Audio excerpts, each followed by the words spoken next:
일어나사 천지를 만드신 하나님 아버지를 내가 믿사오며 그 외아들 우리 주 예수 그리스도를 믿사오니 이는 성령으로 잉태하사 동정녀 마리아에게 나시고 본디오 빌라도에게 고난을 받으사 십자가에 못 박혀 죽으시고 장사한 지 사흘 만에 죽은 자 가운데서 다시 살아나시며 하늘에 오르사 전능하신 하나님 우편에 앉아 계시다가 저리로서 산 자와 죽은 자를 심판하러 오시리라.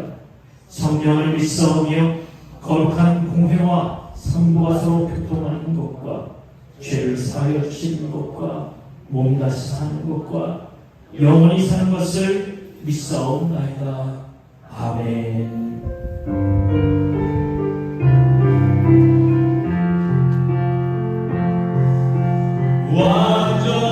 완전하신 나의 주 의의 길로 날 인도하소서.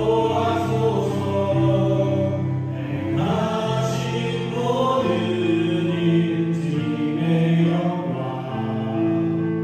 다 경배하니 완전하신 나의 주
모든 주님께 드립니다. 주님 받으시고 우리에게 말씀하시고 우리에게 크신 은혜를 부어주시기를 주님 우리의 성령의 충만으로 해주시기를 함께 기도하겠습니다. 사랑하는 우리 주님과 함께 하시고 우리를 불러주시니 놀라우신 주님의 사랑과 은혜를 인정하시며 아버지 하나님 높은 그 이름이 우리 가운데 드러나기를 원합니다. 존귀와 위엄과 모든 영광을 주님 앞에 올려드립니다. 주님 받아주시옵소서.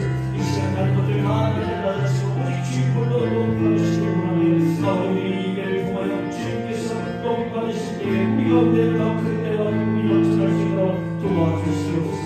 주님 성령께서 시간을 주장해주시고 악한 것들을 흩어지도록 도와주시며 성령 충만의 은혜를 우리 가운데 허락해 주시옵소서. 우리에게 건강을 허락하시고 이 예배 자리에 인도하시며 함께 예배가 하게 하심을 감사합니다. 주님 사랑해서 주님과 함께하고 싶어 주님 자리에 나온 주님의 사랑하는 백성들 우리 주님 만나 주옵소서. 만져 주옵소서. 우리 주님의 위로하심과 사랑하심이 함께하는 귀한 예배의 시간으로 인도하여 주옵소서. 우리의 마음을 다하여 정성을 다하여 사랑하는 주님께 영광을 올려드립니다. 주님 이 시간 홀로 영광 받아 주옵소서. 우리 주님 이 예배의 자리에 우리 주님이 함께 하시며 우리 믿음의 자들을 한 사람 한 사람 만나주시며 만져주시며 주님의 귀한 말씀으로 위로하여 주실 줄 믿습니다. 우리 주님의 은혜와 사랑이 넘치는 귀하고 복된 자리가 되어지게 우리 주님이 인도하실 줄 믿습니다. 우리는 주님의 것이니 사나 죽으나 오직 주님만을 바라보고 주님만을 사랑하고 주님만을 의지하며 나아가길 원합니다. 우리 주님 인도하여 주옵소서. 우리의 발걸음이 닿는 곳이 주님이 원하는 곳이 되게 하시고 우리의 시선이 바라보는 곳이 주님이 원하시는 주님의 곳이 되어지길 원합니다. 우리 주님 우리와 함께 하시고 우리의 가는 걸음걸음마다 인도하여 주옵소서. 이 예배 자리에 우리 주님이 함께 하시고 귀한 말씀으로 인도하실 줄 믿습니다. 말씀으로 인도하시는 목사님 붙들어 주옵소서. 성령으로 충만케 붙들어 주옵소서. 그 입술의 권세와 능력을 더하여 주옵소서. 전하는 말씀 하나하나가 살아있는 말씀이여 주님의 살아있는 백성들을 위로하고 주님의 길로 인도하는 데 부족함이 없게 하여 주옵소서. 우리 주님이 이 예배의 시작을 우리 주님이 함께 하시고 마치는 시간까지도 우리 주님이 지켜주실 줄 믿습니다. 모든 예배를 주님께 맡기고 의탁하고 감사하며 사랑하는 주님께 예배 드립니다. 감사합니다 주님, 사랑합니다 주님, 예수님 이름으로 기도드립니다. 아멘. 나의 입술의 모든 말과 나의 마음 묵상이 주께 연락되기를 원하네.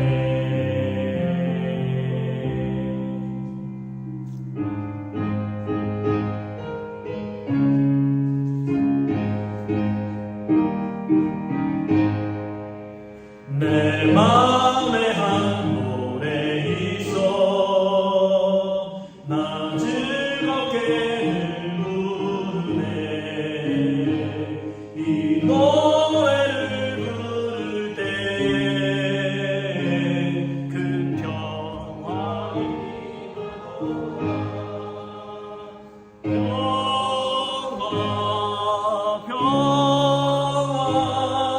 하나님 주신 선물 그 놀라운 주의 평화 하나님 선물일세. 주 십자가 지심으로 날 구원해 주셨으며 주 예수님 고난 받아 나 평화 누리도다. 평화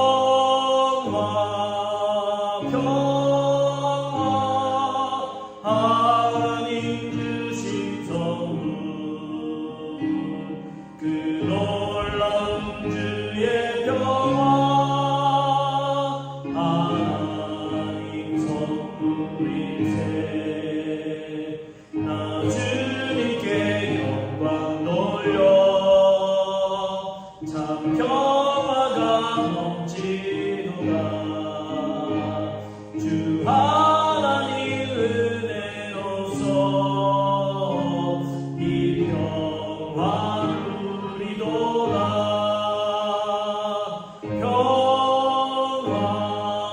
평화 하나님 주신 선물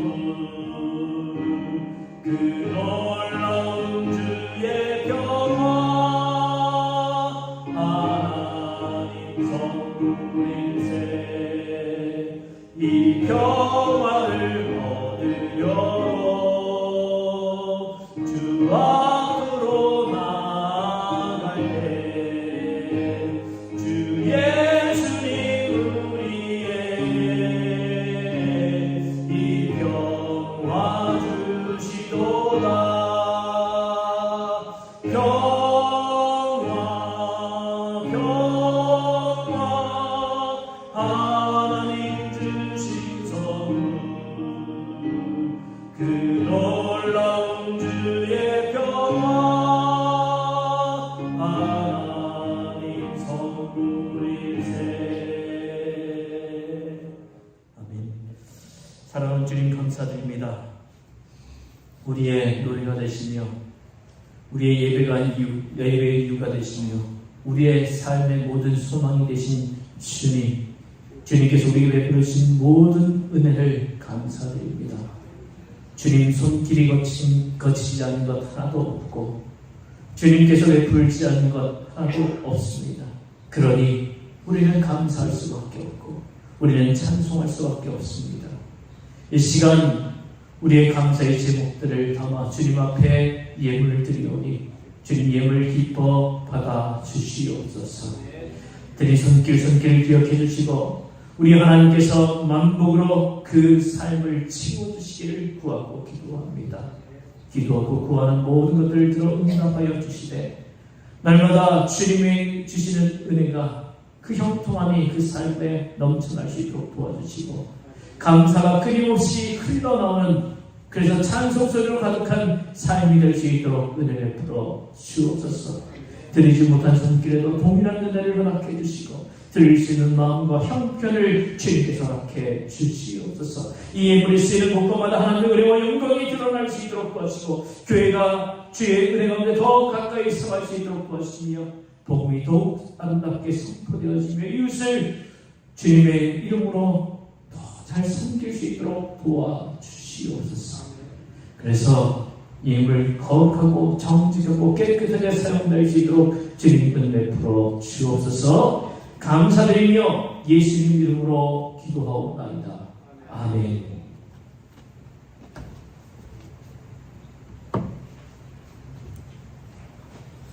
교회 소식 전합니다. 교회 소식은 주보를 참고해 주시기 바랍니다. 오늘부터 창조절이 시작됩니다. 창조절 이 시기는 9월 첫 주부터 시작해서 대림절 전주까지 시작됩니다. 대림절이 창조절을 상징하는 색깔은 앞에 이 회장 배너가 보이시죠? 이게 초록색이에요. 창조절은 초록색을 나타내면서 또 넥타이를 초록색으로 맺혀 보이시죠? 이 창조절은 성부 하나님이 태초에 이 세상을 창조하였음을 알고 믿으며 지금도 창조 역사에 개입하시는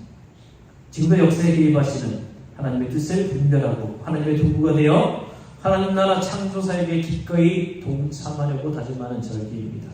하나님이 만드신 세상과 또 모든 생명을 돌보는 우리가 될 수 있기를 바랍니다.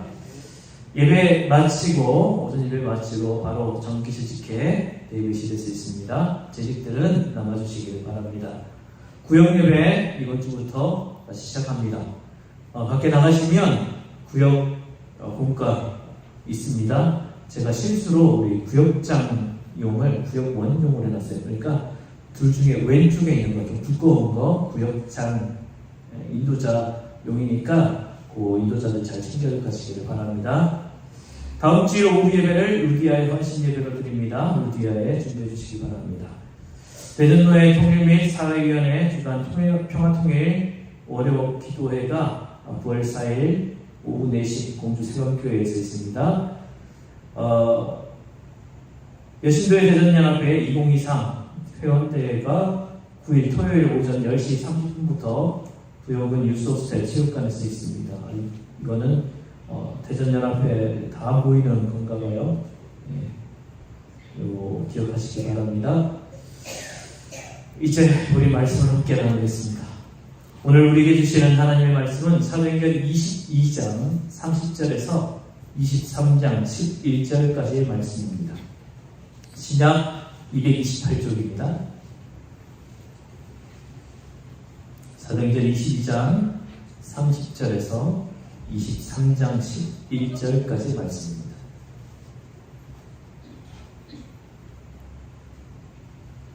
이 말씀 우리 교독으로 공부하겠습니다. 이튿날 천부장은 유대인들이 무슨 말로 그를 고발하는지 진상을 알고자 하여 그 결박을 풀고 명하여 제사장들과 온 공회를 모으고 바울을 데리고 내려가서 그들 앞에 세우니라.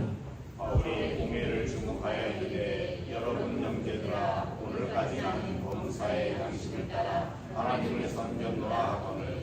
대제사장 아나니아가 바울 곁에 서 있는 사람들에게 그 입을 치라 명하니 바울이 이르되 치라는 아니여 하나님이 너를 치시리로다. 내가 나를 율법대로 심판한다고 앉아서 율법을 어기고 나를 치라 하느냐 하니. 곁에 선 사람들이 말하되 하나님의 대제사장을 네가 욕하느냐. 바울이 이르되 형제들아 나는 그가 대제사장인지를 알지 못하였노라. 기록하였으되 너의 백성의 관리를 비방하지 말라 하였느니라 하더라. 바울이 그 중 일부는 사두개인이요 다른 일부는 바리새인인 줄 알고 공회에서 외쳐 이르되 여러분 형제들아 나는 바리새인이요 또 바리새인의 아들이라 죽은 자의 소망 곧 부활로 말미암아 내가 신문을 받노라. 그 말을 한즉 바리새인과 사두개인 사이에 다툼이 생겨 우리가 나누어지지. 이는 사두개인은 부활도 없고 천사도 없고 영도 없다 하고 바리새인은 다 있다 함이라.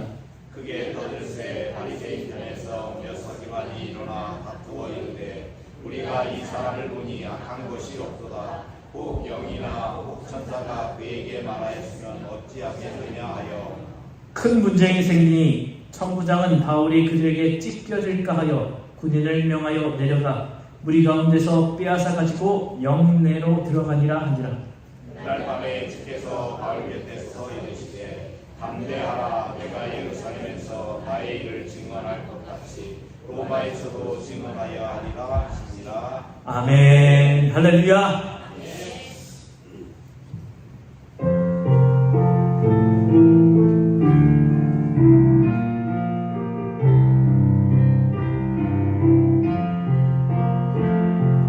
이 말씀 따라 사는 동안 지치지 않게 하시고 이 말씀 따라 사는 동안 주님 나라 이루소서. 사랑하는 여러분, 우리 서로 인사합시다. 사랑합니다. 축복합니다. 자, 적어도 3명 이상에게 인사하십시오. 사랑합니다. 축복합니다. 자, 지난 주일 우리가 안토니아 요새 봤죠, 그림. 거기로 끌려간 바울이 가족들에 이어서 채찍질 당하려고 할 때 로마 군인에게 나 로마 시민이야 라고 자기의 정체성을 밝혔고 바울이 로마 시민인 줄 알고 천부장이 두려워했다 는 이야기를 함께 나눴습니다. 오늘은 그 이후에 또 어떤 일이 일어났는지 보겠습니다. 자, 천부장이 바울이 로마 시민임을 알고 하루가 지난 후에 바울의 문제를 해결하기 위해서 사내들인 공회를 소집합니다. 자, 여러분 이해를 돕기 위해서 사내들인 공회가 어떤 것이냐? 자, 이스라엘 역사에서 사내들인 공회의 시작은 예수님 당시 시작된 게 아니에요. 역사를 거슬러 올라가면 바벨론 제국이 페르시아 제국에게 멸망한 후에 페르시아 제국, 바사 제국이에요. 성경에 바사 제국이라고 되어 있습니다. 이 페르시아 제국은 각 지방을 효과적으로 통치하기 위해서 지방화 정책을 펴옵니다. 예를 들어서 이스라엘의 포로로 끌려온 사람들을 자신의 본국으로 돌려보내고 그 나라를 자신의 힘으로 다스리고 통치하도록 해줍니다. 자치를 하게 해준 거죠. 물론 완전한 실권은 본국이 갖고 있지만 그때 이제 자치를 하게 하면서 의결 기구를 만들었는데 그때 귀족회의가 만들어졌을 때 그게 에스라 시대에 만들어집니다. 위에 그 귀족회의가 원로회의가 되고 그 원로회의가 사내들인 공회로 발전해서 예수님 당시까지 이어진 거예요. 사내들인의 구성은 모세가 70명의 장로들과 함께 이스라엘을 이끈 전통에 따라서 대제사장 1명 그리고 70명의 사람들이 함께 하기 때문에 70명의 공회라고 합니다. 신약시대에는 의장의 대제사장 그리고 70명 공회 의원으로 바리새인, 서기관, 사두개인이 있었는데 그 비율은 시대마다 각각 달랐어요. 자, 사내들인 공회가 이스라엘 독자적인 행정법과 사법권을 행사할 수 있었습니다. 다만 또 자체적으로 경비대를 가지고 있어서 그러니까 경비대를 갖고 있다는 말은 뭐예요? 자기들이 힘을 발휘할 수 있다는 얘기예요. 대신 사형 집행권은 없었습니다. 사형 집행을 하려면 정식 재판을 해야 했습니다. 자, 이 막강한 사내들인 공회는 주후 70년 예루살렘이 멸망했을 때 사내들인 공회도 함께 멸망하고 갑니다. 사도행전 30년간 이 사내들인 공회는 5번 소집이 됩니다. 첫 번째는 예수님 처형 당시 주후 33년 그때 사도행전 1차 공회가 시작이 열렸고요. 2차가 제자들을 경고할 때입니다. 사도행전 4장 17절에서 18절, 이때가 주 33년에서 36년경이에요. 3차는 제자들을 처벌할 때예요. 예루살렘 사도행전 5장 40절에서 41절에 나오는데 이때도 33년에서 36년경. 4차가 스데반이 처형될 때입니다. 그때가 사도행전 7장 57절 58절의 내용이고, 이 시기는 거의 그때 4차까지. 그리고 5차 사내들인 공회가 바로 오늘 바울의 재판이에요. 이 재판은 주 59년경에 열렸습니다. 자, 바울 문제로 수습된 사내들인 공회가 4번에 모였고, 지난번에 4번 모였고, 결의한 것을 보면 이 기간이 만만치가 않아요. 그죠? 예수님을 죽도록 판결도 내렸고, 그리고 제자들 경고하고 처벌하고 스데반도 처형하도록 그렇게 했잖아요. 죄 없으신 예수님을 십자가에 못 박기 위해서 거짓 증인까지 세웠습니다. 무슨 말이냐면요, 거기 검찰도 있고 법관도 있는데, 이 검찰이 거짓 증인을 세워가지고 기소를 한 거예요. 그리고 그 기소대로 재판이라고 보기에는 그냥 일반적인 판결이었죠. 그냥 판결을 내려서 예수님을 죽였죠. 불의한 재판정이었습니다. 스데반을 재판하여 로마 법을 어기면서까지 끌어내서 돌로 쳐 죽였던 아주 무서운 재판장이에요. 이렇게 무서운 사내들인 공회 앞에 바울이 재판을 받기 위해서 지금 서 있는 겁니다. 이제 이 사내들인 공회 앞에서 바울은 담대하게 자신에 대해서 말합니다. 1절을 보면요, 바울이 의회원들을 보고 주목하고 말하였다. 동포 여러분, 나는 이날까지 하나님 앞에서 오로지 바른 양심을 가지고 살았습니다. 보통 사람이라면 재판받을 때 이성적으로 나를 판단해 주시고 선심을 베풀어 주십시오. 가능하면 자기를 낮추고, 가능하면 그 재판한 사람들의 그 사람들 높이면서 그 사람들 비유에 맞추면서 그렇게 말을 할 건 아닙니까? 그런데 지금 바울의 모습은 전혀 그렇지가 않아요. 지금 사내들인 공회의 모든 의원들처럼 자신도 동일한 마음으로 하나님 앞에 살아왔고, 나는 조금도 부끄러움이 없습니다 라고 얘기를 합니다. 여러분, 바울의 고백이 사실하면 지금 바울을 재판하기 위해 모인 공회 사람들은 어떤 사람이 돼요? 지금 이 사람들은 예수님을 십자가에 죽인 사람들을 맡은 부류의 사람들 아닙니까? 예수님의 제자들을 박해한 사람들입니다. 스데반 집사를 죽인 사람들입니다. 그러면서도 그들은 자신에게 무슨 잘못이 있다고 전혀 생각하지 않았어요. 종교적으로 이스라엘에서 가장 깨끗하고 가장 하나님을 잘 섬겼다고 하는 사람들이에요. 여기 모인 사람들. 그런데 지금 바울이 그들에게, 여러분, 내가 지금 이날까지 하나님 앞에서 오로지 바른 양심을 가지고 하나님을 섬겨왔습니다. 이 말의 이면에는요, 너희의 과거 결정들 잘못됐다, 너희들의 현재 모습도 잘못됐다, 이 말과 같아요. 나는 똑바로 살아왔어, 당신은 잘못 살아왔어. 이 말을 듣고 대제사장이 이렇게 얘기합니다. 이 말을 듣고 대제사장 아나니아가 곁에 서 있는 사람들에게 바울의 입을 치라고 명령하였다. 그 입을 치라고 명령합니다. 단순히 뺨이나 입을 때리라는 말보다 더 큰 것입니다. 한마디로 얘기하면 그 입 찢어버리라, 이 얘기예요. 대제사장 아나니아 한 성깔 하죠. 역사가 요세푸스에 의하면 대제사장 아나니아는 주 48년에 대제사장이 되어서 58년까지 11년 동안 직임을 감당했는데, 성격이 매우 난폭하고 거만해서 좀 좀 잔혹한 성격을, 그런 성격을 가졌대요. 이 난폭한 성격 때문에 주 66년 유대 전쟁 초기에 유대 군중에게 붙잡혀서 비참하게 살해를 당했습니다. 얼마나 악랄하게 했으면 그랬겠습니까? 이어지는 본문을 보면, 근데 이어지는 본문을 보면요, 바울도 만만치 않아요. 아나니아가 한 손가락인 것 같은데 바울도 만만치 않아요. 3절 보세요. 그러자 바울이 그에게 말하였다. 회칠한 격이여, 하나님께서 당신을 치실 것이요, 당신이 율법대로 나를 재판한다고 거기 앉아있으면서 도리어 율법을 거슬러서 나를 치라고 명령하시오. 바울 역시 세게 나왔죠.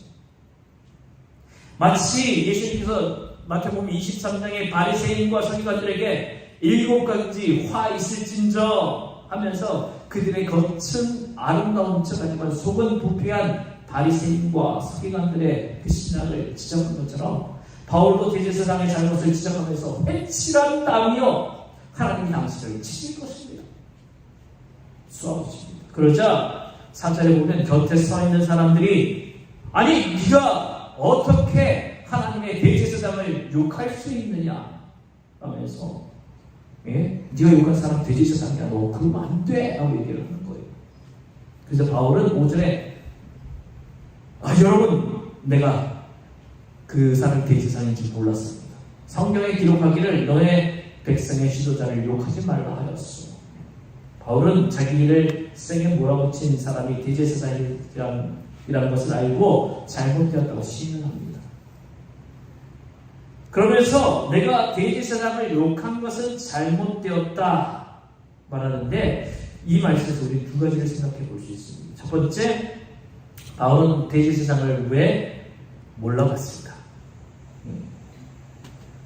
먼저 바울이 오랜 기간 동안 외국에 머물렀잖아요. 그러니까 예루살렘에 오래 있지 않았어요. 그래 몰라봤을 겁니다.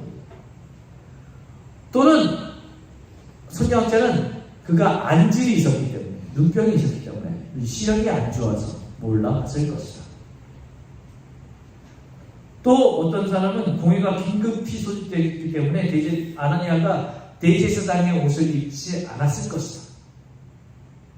또 어떤 사람은 법정이 워낙 소란했기 때문에 누가 말하는지 몰라서 그랬을 것이다. 어떤 이유인지 분명한 사실은 바울은 본문에서 말하는 것처럼 아나니아가 대제사장인 줄 몰랐다는 것이죠.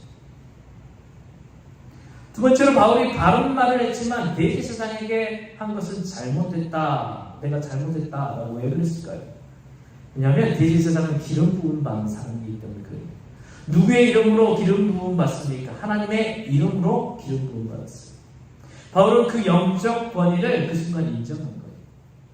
예수님도 좀 전에 말씀드렸습니다만 바리새인, 마태복음 23장에서 바리새인 서기관들에게는 화 있을진저 독사의 자식들아, 욕까지 했어요. 지난번에 말씀드렸죠. 이 이스라엘 사람들에게 독사의 자식들아 라고 욕하는 것은 우리나라에서 이런 제가 욕할 수는 없으니까 이런 개와 비슷한 그런 뜻으로 쓰인다고요. 그런데 화 있을진저 제 세상들아 이렇게 화내신 적은 한 번도 없으시죠. 심지어 죽어가면서까지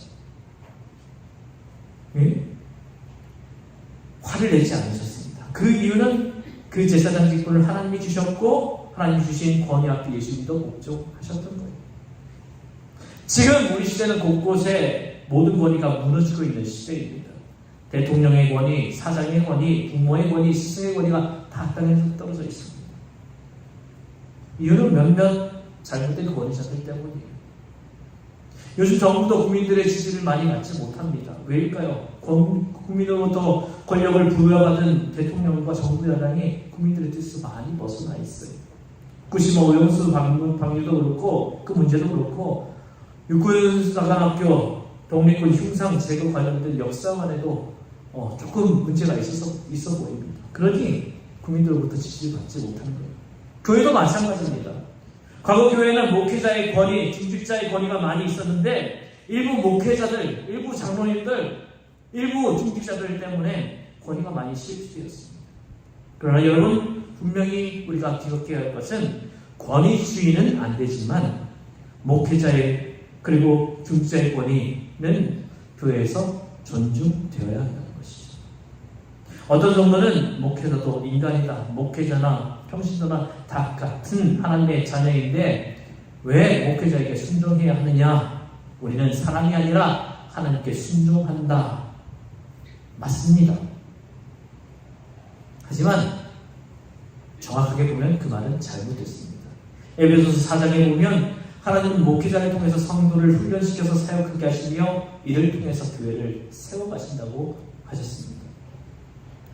에베소서 4장 11절을 보면 그분이 어떤 사람은 사도로, 어떤 사람은 예언자로, 어떤 사람은 복음 전도자로, 어떤 사람은 목사와 교사로 삼으셨습니다. 라고 말씀하십니다.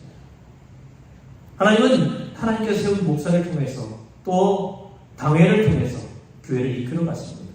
그러기에 사도행전에 따른 성경적인 교회라면 영적인 머리가 제대로 서 있는 교회가 되어야 합니다. 제가 얘기하는 영적인 권위는요, 무조건 목사 말에 복종해 이게 아니죠. 예? 옛날에는 실제로 어떤 일이 있었냐면 교인 둘이 싸웠습니다. 누가 싸운지 모르겠지. 교인들이 싸웠어요. 목사님이 그날 밤에 그 두 분을 불러가지고 무릎 꿇고 앉아. 그래서 두 사람 화해해. 실제로 이럴 때요.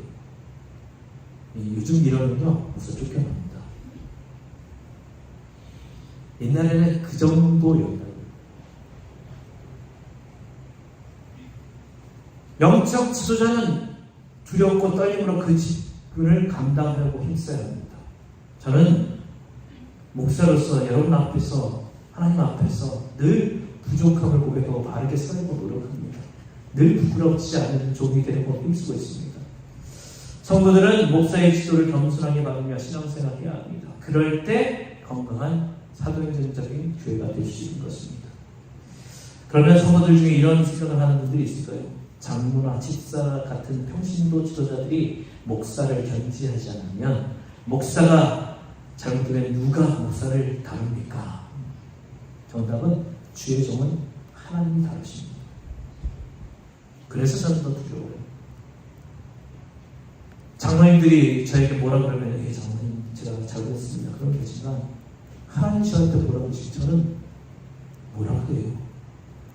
저는 벌벌 떨면서 기면서 회개하면서 몇 날 며칠 용서해 주실 때까지 기다려야 되겠죠.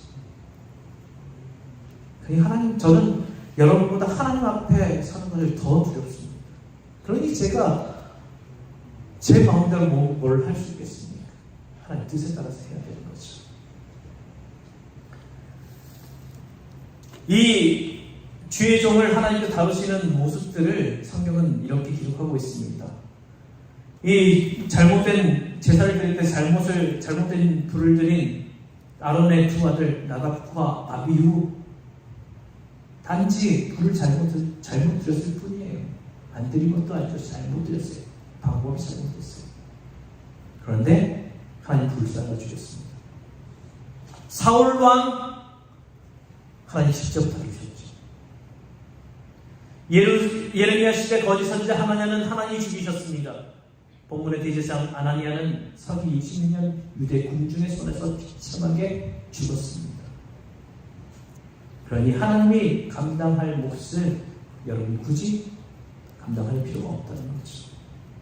오늘 본문에서 아나니아가 대제사장님을 알고 즉시 잘못을 고백한 모습 속에서 우리는 하나님의 권위를 인정할 수 있기를 바랍니다. 그리고 여기 하나 더 말씀드린다면 우리 교회는 목회자인 저는 영적인 아비로 여러분을 위해서 더욱 기도하고 성도 여러분들은 기도할 때마다 저를 위해서 기도해 주시기를 바랍니다. 제가 바로 똑바로 목회할 수 있도록 여러분 기도해 주지 않으면요 제가 똑바로 할 수가 없어요. 그러니 여러분이 저를 위해서 기도해 주셔야 됩니다. 저를 축복 기도만 해달라는 게 아니고요 제가 똑바로 진짜 목사로서 진짜 목회자로서 제대로 주의 일을 감당할 수 있도록 기도해 주시기를 바랍니다. 이런 상호 중보 기도가 살아있는 교회가 될 수 있기를 바랍니다. 저는요 새벽마다 여러분을 위해서 기도합니다. 여러분 이런 위해서 기도합니다. 특히 아픔을 가진 분들은, 고통을 당하고 있는 분들은 그분들 위해서 더욱 기도합니다.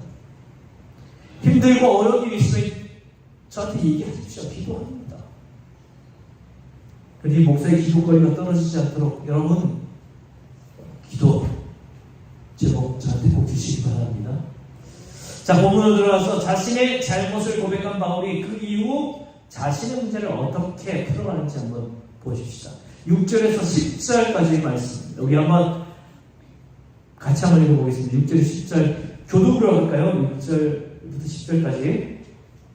바울이 그중 일부는 사두개인이요 다른 일부는 바리새인인 줄 알고 공회에서 외치이르되 여러분 형제들아 나는 바리새인이요 또 바리새인의 아들이라 죽은 자의 소망 곧 부활로 말미암아 내가 신문을 받노라. 그 말을 한즉 바리새인과 사두개인 사이에 다툼이 생겨 우리가 나누어지니 이는 사두개인은 부활도 없고 천사도 없고 영도 없다 하고 바리새인은 다 있다 함이라.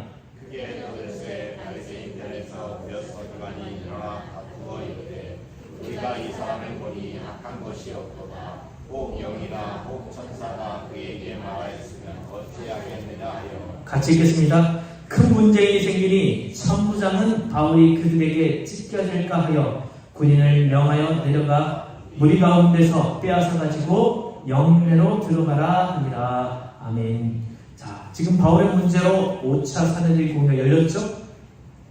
근데 공의나 정의하고는 거리가 멀어요. 불의한 재판장이었고 재판장도 아주 무서운 사람이었죠. 만약 바울이 아무 소리도 하지 않고 있으면 바울도 스데반처럼 죽임당할 것이 분명했습니다. 그래서 바울이 공회를 빠져나오고서 그들이 회의를 하지 못하게 하는 방법으로 한 가지 지혜를 냅니다. 사실 지혜라고 하는데 썩 좋은 지혜는 아니에요. 그 방법은 사내들인 공회 의원들이 사두개인과 바리새인 그 두 세력으로 양분되었다는 것을 알고 바울이 믿고 있는 진리를 툭 던지는 거예요. 6절 중반절에 보면 형제들아 나는 바리새인이요 또 바리새인의 아들이라 죽은 자의 소망 곧 부활로 말미암아 내가 신문을 받고 있다라고 얘기합니다. 그 순간에 두 파가 확 나뉘어집니다. 이유는 그들이 같은 사내들인 공회 의원이고 동시대를 살아가지만 믿는 게 달랐기 때문에 제가 비교를 한번 해드리겠습니다. 오늘 보세요. 여기 바리새인이 있고 사두개인이 있습니다. 자, 이게 믿는 거, 자, 믿느냐 믿지 않느냐. 부활과 천사 그리고 영에 대해서는 바리새인은 믿어요. 근데 사두개인은 믿지 않습니다. 또 성경은요, 바리새인들은 구약과 미시나 구전, 그러니까 모세 오경 그리고 구약 전체와 또 아울러서 내려오는 구전, 입으로 전해진 얘기들까지 다 믿어요. 그런데 사두개인은 모세 오경만 믿습니다. 그리고 신앙 스타일은요, 이 바리새인들은요 신본주의, 철저하게 하나님 중심의 삶을 삽니다. 그리고 아주 이상주의자. 우리가 이렇게 하면 하나님께서 우리에게 큰 복을 주신다. 그래서 하나님, 이 사람들은 하나님 나라를 꿈꾸는 사람들. 근데 사두개인들은요 인본주의자예요. 사람 중심. 그리고 현실주의자예요. 완전히 다르죠. 자, 그리고 정치적인 성향은 바리새인은요 야당이에요. 그리고 사두개인은 여당 실권자예요. 자, 몇 가지만 비교해도 바리새인과 사두개인이 얼마나 다른지 알 수 있겠죠. 바울이 이 점을 이용한 거예요. 나는 바리새인이다. 그러면 바리새인, 오, 바리새인이야. 우리 편이네. 나는 부활을 믿어. 그렇지, 부활 있지, 천사도 있지, 영도 있지. 바리새인이니까 당연히 믿겠지. 그런데 반대하는 세력, 사두개인들은 지금 무슨 소리 하는 거야? 아니, 부활이 어디 있어? 이제 바리새인 같으니라고 이런 식으로 나오니까 그 사이에서 세력이 양분이 되는 거예요. 그 상황이 얼마나 심각했으면 천부장 생각에 바울을 그냥 두면 그들에게 찢겨 죽일 것 같았습니다. 그래서 군인들이 바울을 빼내어 안토니아 요새로 들어가도록 조치를 취했습니다. 지금 재판이 이루어진 장소가 어디였죠? 계단이었잖아요. 안토니아 요새로 올라간 계단이었잖아요. 그러니까 거기서 사람들이 막 둘러싸고 막 양파로 양쪽으로 나뉘어서 막 서로 싸우려고 하고 바울을 죽이려고 하고 한쪽으로는 용하려고 하니까 너무 복잡해지니까 그냥 바울을 그냥 데리고 안으로 쑥 들어가 버린 거예요. 이 장면에서 볼 수 있는 것은 악한 세력이 있는 곳에는 늘 다툼과 분쟁, 분열이 있다는 것입니다. 우리가 그것을 알아야 합니다. 교회 공동체에 문제가 있을 때 그 문제를 가지고 다툴 것이 아니라 교회는 그 문제를 가지고 기도해야 합니다. 그래야 평안할 수 있어요. 자, 이렇게 바울이 안토니아 요새로 들어옴으로 공회는 끝났습니다. 그날 밤에 있었던 일을 11절이 말씀합니다. 너무 귀한 말씀이니까 같이 한번 읽어보겠습니다. 11절입니다. 그날 밤에 주께서 바울 곁에 서서 이르시되 담대하라, 내가 예루살렘에서 나의 일을 증언한 것 같이 로마에서도 증언하여야 하리라 하십니다. 아멘. 자, 이 말씀을 한 번씩 생각해 봅시다. 그날 밤에, 바로 그날 밤을 말합니다. 군중들에게 군중들에게 맞고 안토니아 요새에 잡혀있다가 사도들을 드린 공회가 그 혼란 가운데 맞춰진 그날 밤, 그 어려운 순간에 바울이 계시를 보게 된 거예요. 여러분, 바울이 환상을 보고 하나님의 계시를 본 순간은 늘 평안할 때가 아니었어요. 늘 가장 어렵고 힘든 순간이었어요. 아마 여러분 중에 하나님의 임재를 경험하고 하나님의 살아계심을 경험한 순간도 여러분 인생 가운데 가장 힘들고 어려웠었던 시기였을 가능성이 큽니다. 이때 예수님을 만납니다. 지금 우리가 예수님의 임재를 경험하지 못한 이유 중에 한 가지는요, 그만큼 절박한 문제가 우리 가운데 없고 절박한 마음이 없기 때문에. 저는 우리 모두가 이런 절박한 마음으로 기도하여 지금도 우리 예수님의 임재를 경험할 수 있기를 바랍니다. 그리고 이어서 주께서 바울의 곁에 서서 이르시되 라고 얘기합니다. 얼마나 좋은 표현입니다. 지금 우리 눈에 주님이 보이지 않고 주님의 음성이 귀에 들리지 않아도 주님이 우리 곁에 서 계심을 기억하시기 바랍니다. 우리와 함께 하시는 임마누엘 되시는 주님이심을 기억할 수 있기를 바랍니다. 그 주님께서 두 가지를 말씀하십니다. 바울에게 두 가지 말씀하시죠. 첫 번째는 담대하라 말씀하십니다. 용기를 내라. 성경을 원어로 보면 두려워하지 말아라, 담대하라, 이 말이 성경에 365번이 나옵니다. 우리가 1년 365일 살아가면서 매일매일 이 말씀 들으면서 살았으면 좋겠습니다. 그래서 아마 하나님이 365번 주지 않았을까요? 우리 하나님께서 오늘도 우리에게 말씀하십니다. 담대하라, 두려워하지 말아라. 주님께서 주시는 용기가, 은혜가 우리 삶 가운데 넘치기를 바랍니다. 두 번째로, 내가 예루살렘에서 나의 일을 증언한 것 같이 로마에서도 증언하여야 하리라. 너는 앞으로 로마에 가서 복음 전할 사람이라는 거예요. 한 치 앞도 모르는 바울에게 지금 바울이 겪은 일들 한번 보세요. 맞고 지금 재판받고 거의 죽을 뻔한 직전에 가장 마음적으로 심적으로 힘들고 어려운 순간 아닙니까? 지금 잡혀 있잖아요. 자기 몸도 아니잖아요. 바로 그 순간 주님께서 하신 말씀이 뭡니까? 너는 가서 로마에 가서 복음 전해야 되는, 복음 전해야 할 사람이다 말씀해 주시는 거예요. 이 환상을 통해 받은 사명 때문에 바울이 2년에 걸친 가이사랴의 감옥 생활도 너끈히 이겨낼 수 있었던 거예요. 우리의 믿음은 어떻습니까? 우리의 믿음 생활은 어떻습니까? 쉽습니까? 아니, 힘듭니까? 비록 이런 저런 일로 힘들다 하더라도 저는 오늘 11절에 바울에게 주신 말씀으로 여러분 힘을 내시기 바랍니다. 바울에게는 로마에 가서 너는 로마 가서 복음 전할 사람이다 라고 비전을 보여주시기, 그 하나님의 뜻을 보여주시지 않았습니까?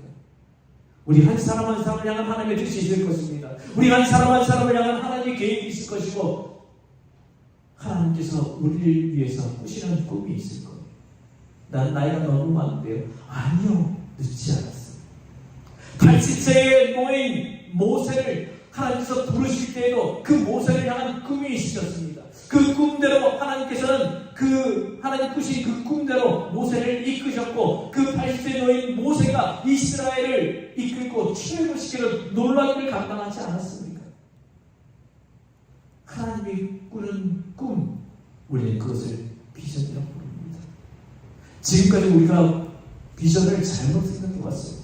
우리는 앞으로 내가 무엇이 되고 앞으로 어떻게 할 것이고 내가 하나님을 위해서 어떻게 할 것을 비전이라고 생각해 왔습니다. 아니요. 하나님이 나를 향해서 꾸시는 꿈이 비전이에요. 하나님이 나를 향해서 생각하시는 그 길이 비전이에요. 그 길을 우리에게 보여주시기를 기도합시다. 내가 어떻게 해야 할 것인지, 내가 어떻게 살아가야 할 것인지, 내가 어떻게 복음 전해야 할 것인지, 우리 하나님은 지금도 꿈을 꾸시는 하나님입니다. 그 꿈을 나에게 주십시오. 그 꿈을 나도 꾸고 나아가기를 소원합니다. 그리고 그 꿈을 가지고 나아가는 사람들의 모든 길을 주님께서는 인도해 주실 것입니다.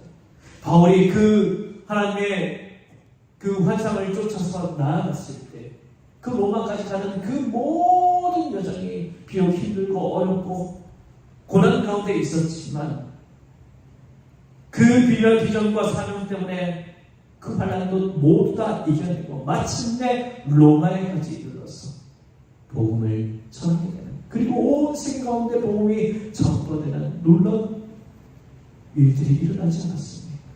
우리도 그렇게 쓰임받기를 원합니다. 그렇게 쓰임받는 우리가 될 수 있기를 주님의 이름으로 축원합니다. 기도하겠습니다. 우리 이 시간 함께 기도합시다.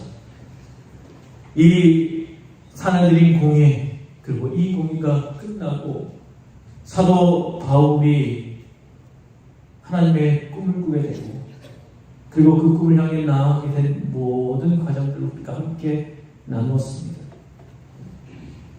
사도 바울에게 허락해 주셨던 담대하라 이 말씀을 우리도 듣기를 소원합니다. 또 로마에 가서 증언하여야 되리라, 그 사명을 사도 바울이 받았습니다. 그러므로 그가 어떤 어려움도 이기고는 그 모든 어려움의 길들을 다 감당해 나갔습니다. 주님 우리에게도 하나님의 꿈을 허락해 주시기를, 나도 하나님의 꿈을 꾸고 나아갈 수 있게 되기를 소망합니다.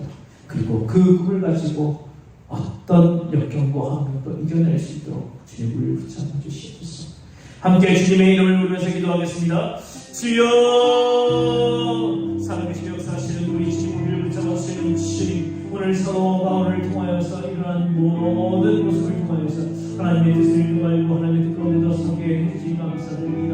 산해드린 공유에서 일어난 모든 일들, 아버지, 그리고 그 모든 사건들을 통하여서 아버지, 그 힘들고 어려운 일들을 가지고 바로 하나님께서 사도 바울을 하나님의 편에 속에 만드시는 아버지 놀라운 일들 가운데 있었음을 기억하기를 소원합니다.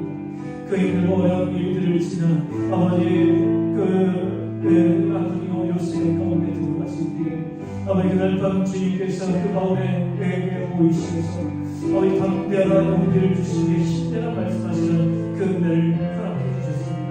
오늘 우리 삶 가운데도 담대하라 말씀하시며 두려워하지 말아라 내가 너와 함께하겠다 말씀하시는 하나님의 음성을 듣고 그 음성 가운데 힘을 얻고 일어날 수 있는 그날 수 있도록 도와주시기를 소원합니다. 살아 역사하시는 우리 주님의 힘을 얻고 임만을 하시는 주님을 그 손을 붙잡고 오늘도 여전히 이겨낼 수 있도록 도와주시기를 소원합니다. 사랑하는 우리 주님께서 주시는 그 은혜의 길을 따라 나아가기에 또한 아버지 우리가 이 세대 사도 바울에게 허락해 주셨던 아버지의 그 사명과 비전의 모습들을 기억하며 아버지 로마로 가서 복음 전해야 할 사람을 보여주신 것 같이 오늘 우리를 향하신 하나님의 꿈이 무엇인지, 하나님의 뜻이 무엇인지, 하나님의 계획이 무엇인지 우리도 알기를 소원합니다. 그리고 하나님의 뜻을 따라 우리도 주님과 함께 나아가기를 소원합니다. 아버지 주님께서 주시는 아버지 놀라운 은혜의 길을 쫓아 나아갈 때 아버지 우리가 그 어떤 말람도 예배로 이루어 승리하게 되기를 소원합니다. 아버지 우리와 그때와 함께 해주실 것입니다. 영원히 주님의 그 뜻을 이룰 때까지 우리 하나님께서 우리를 붙잡아 주시고 주님의 뜻을 따라 우리가 수 있도록 도와주소서. 이 세상 우리가 이 살아갑니다. 이 세상은 거기서 우리가 굳게 설 수 있도록 도와주시고 아버지 하나님 주님의 이름으로 아버지 이 세상의 모든 힘든 일들을 이기며 승리를 살아갈 수 있도록 주님 도와주시고 인도해 주시옵소서. 살아계신 우리 주님, 우리 오늘 사도 바울의 이 안토니오 이 요새 앞에서 사내들인 공회를 만났고 또 그 공회가 어떻게 진행되었는지를 함께 나누었습니다. 그리고 그 공회가 끝나고 정말 그 힘들고 어려운 순간 하나님이 그를 만나주셨고 그에게 힘을 주셨고 담대하라 말씀하시며 또 로마에 가서 복음 전해야 할 것이라고 비전과 사명을 허락해 주셨던 모습을 기억합니다. 주님, 우리에게도 하나님 동일한 은혜를 허락해 주시기를 소원합니다. 이 세상 살아가며 우리는 날마다 아버지 믿음 앞에 선 것이 얼마나 힘든 줄 기억합니다. 믿음으로 살아가는 것이 얼마나 괴로운 일인 줄도 우리는 잘 압니다. 하지만 주님, 우리 주님께서 함께 하시며 우리에게 담대하라 말씀하시며 두려워하지 말라 말씀하셔서 우리에게 닥쳐진 모든 어려움과 모든 괴로운 시간들을 능히 이겨낼 수 있는 은혜가 될 수 있도록 도와주시옵소서. 그리고 이제 우리가 아버지의 침노당하는 자가 아니라 이 세상 가운데 주의 복을 곧 나아가는 하나님의 사람들 되게 해 주옵소서. 이 세상을 향해 꾸시는 하나님의 꿈을 우리도 꿀 수 있도록 도와주시고 우리 한 사람 한 사람 주님의 이름을 위해서 일어나 외칠 수 있도록 우리 주님께서 주시는 그 길을 따라 나서는 우리가 될 수 있도록 은혜 베풀어 주옵소서. 그래서 우리에게 어떤 환란이 우리에게 닥쳐도 믿음으로 승리하는 하나님의 사람들 다 될 수 있도록 주님 인도해 주옵소서. 예수님 이름으로 기도하옵나이다. 아멘. 예수께서 찬양합시다. 너의 가기에 주의 평강이 있으리 평강의 왕 함께 가시리 너의 걸음 걸음 주 인도하시리 주의 강한 손 너희시리 너의 가기에 주의 주고 가기에 주의 주고 영광의 주 영광의 주 함께 가시 내가 막는 문이다 내가 막는 문다 주님 다스리니 넌 주의 길에 주님 나라 위하여 주님 나라 위하여 길 떠나는 나의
그리스도의 은혜와 하나님 우리 아버지 우리를 지극히 사랑하심과 성령의 역사하시며 감동하시며 은혜 베푸심이 혼란과 핍박 한가운데에서도 주님 주시는 힘과 능력을 힘입고 사명의 길을 쫓아 능력으로 살아가길 소원하는 사랑하는 주의 백성들 머리 위에 삶의 이야기 위에 믿음의 역사 위에 영원토록 함께 하시기를 간절히 축원하옵나이다.